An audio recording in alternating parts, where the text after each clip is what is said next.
Hi, my name is Daniel MacIvor, and I am a playwright, mostly. Sometime a director, sometime a performer.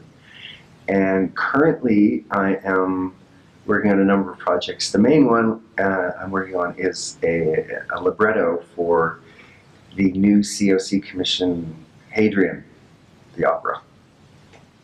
I break it down to this idea that so what you have is a situation where you have probably the most artificial situation that you can possibly imagine. And what you're striving for in the center of that is authenticity. And so the tension between the artificial and the authentic creates this, it's a chemical reaction. And it's what is the magic of it, is when those, because I think that you can access true authenticity with the pressure of the artificial around it. And so coming into opera, I'm looking at that, and there's even more artificial, which is exciting to push against, to find the authentic. You know, I'm noticing, I come knowing nothing. You know, I can't, opera, I saw, I probably saw 4 operas in my life before this commission came along. And initially I resisted it at first because I wasn't quite sure my way in. But so this has been, I'm slowly entering the world. And what I'm noticing is, for example, there was an aria on this morning that someone was working on, and they were marking it, they weren't singing it, and then they were struggling with the intention. And my observation was that you can't, in this particular aria, there was no way that you could ever embody the intention without singing it.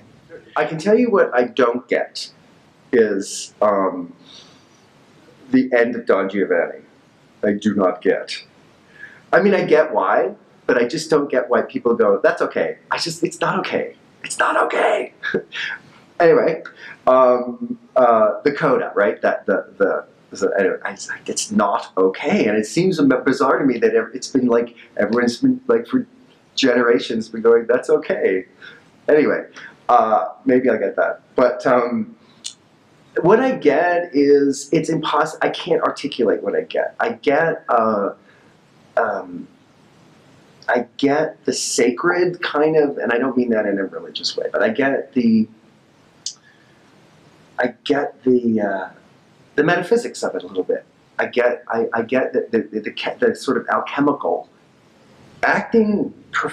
Acting comes from here, not from here.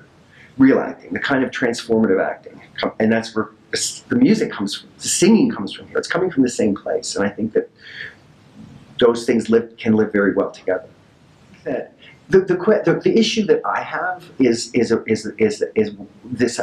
issue around psychological dramaturgy, so that there's just an acceptance that the story doesn't really need to be, and it's not about naturalism. But the story doesn't need to be as rigorous as the music somehow, and I think that if you can make a rigorous story with a rigorous score, that there's something really amazing that can happen there. You know, this is fully sung through. I'm not writing anything to be spoken. I'm writing something to be sung. So immediately that gives me freedom with the language to find the most beautiful words, not necessarily. In the theater, I would avoid that. But here in the libretto, I'm looking for all the most beautiful words. The words that will be sung. It's just so much different. It's so different than speaking. Yeah, the one thing that with the libretto is that and I may have, this may be a bit of a learning curve for me, but I'm not really quite embracing you need to say something 7 times. I'm using all my words. You know, there's this interesting question about Hadrian for me, which is that because I didn't know really Hadrian's wall, I really didn't have a lot of understanding of who Hadrian was, and then I started looking at the research, and doing the research, and he was a great emperor, and the reason why his legacy, he made a choice about his legacy, that history was not we didn't embrace. So as a result, the stories that Hadrian's doesn't have a place in the contemporary world, hasn't had a place in the contemporary world.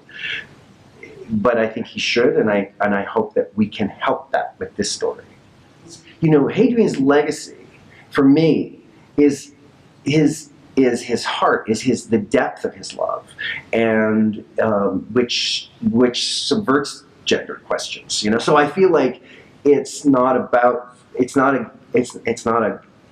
a tragic love story. Yeah, like, you know, I mean, it's just, I can't tell you what a gift it is to sit in the room with Mozart. And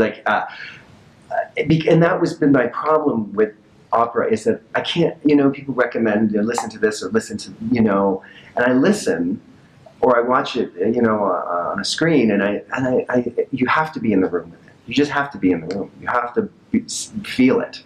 And so this has been an incredible education for me, to actually sit with Mozart, like to have the honor to be, you know, what it must be like for you to get to like do it. It's incredible.